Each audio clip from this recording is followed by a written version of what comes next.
Hey rollers, welcome to my channel. In a previous video I mentioned that I would take on this opponent.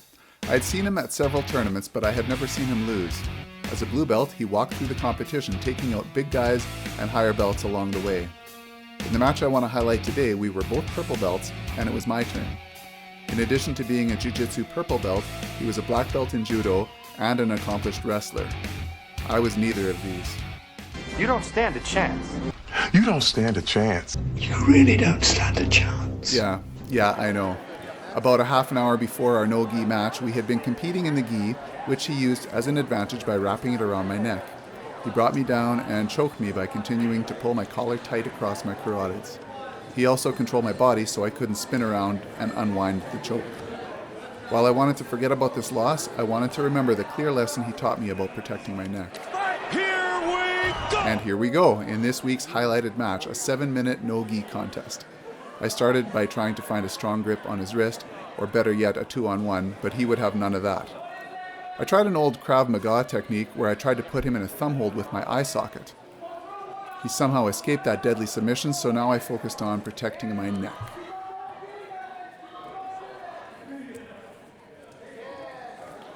Okay, what did I just say? I had to switch on full defense mode. He was under my chin, but I had my hand in there protecting. He was a little bit high in this mount right here, so I squirmed and scrambled and managed to get back to my feet, fully alert now, and 2 points down. Well, that didn't go so well. I understood that I was unlikely to be successful, but I opted to try my favorite takedown setups. I like to grab at the wrist and elbow and look for low shots and arm drags, but my opponent worked behind me, so I had to keep sidestepping until I lost the grips. At this point, my opponent started working some wrist control of his own, and I focused on using a collar tie to control distance.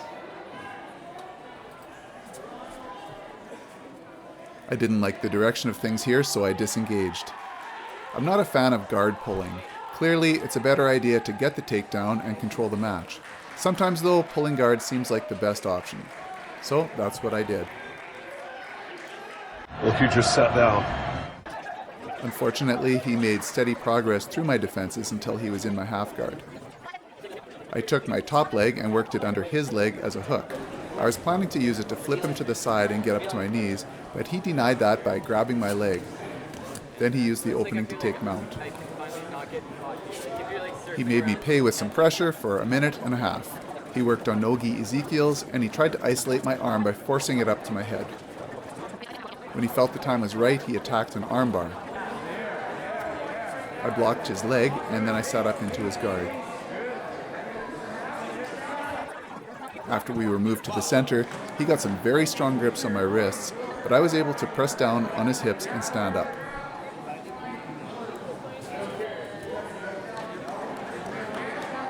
Before I could try to advance, he got to his feet and easily sprawled away from my double leg attempt. Nice try. A glance at the clock told me that I was running out of time and I was down on points. He used his wrist control to switch to a Russian tie, and I sat down looking for half guard. He just sat down. He remained standing, so I started hunting for a sickle sweep, but he wouldn't let me find his hip with my foot. Eventually, he got tired of that, and he let me stand up again.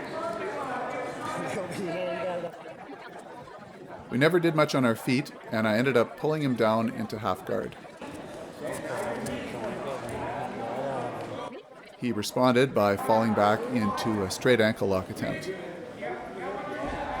He didn't quite have the right position to control my leg, so I defended and then I hid my ankle. I briefly had thoughts of working my own ankle lock, but then I remembered that I was terrible at ankle locks. I chose instead to come up to top position. So this is the best position I had managed so far. As soon as I could, I got to my feet. I didn't like his grip on my ankle, so I kicked forward and out. I tried to muscle past his legs, but he maintained distance, and I couldn't safely collapse my weight on him.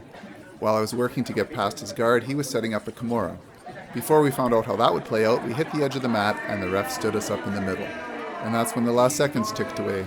Honestly, I was happy to hang in there with this beast, especially after the early onslaught.